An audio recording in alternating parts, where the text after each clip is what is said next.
During this pandemic time, we've been having digital scrapbooking SIG meetings every Monday night. SIGs are special interest groups. This Monday, we'll show you how to create a word split template, then we'll customize it.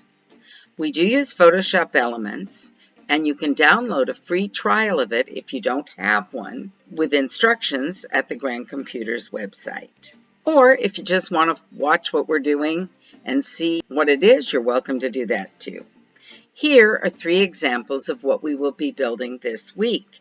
You get to pick which one you want to build. We will supply you with all the elements, but if you have your own digital scrapbooking paper, you're more than welcome to use that. You'll also get written instructions so you can do it at home.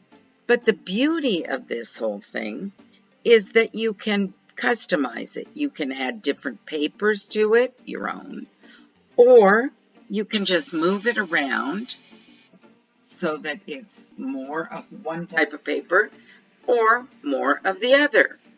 If this interests you and you want to join us, just email me at scrapbook@grandcomputers.org and I'll send you a link for the session. Thank you.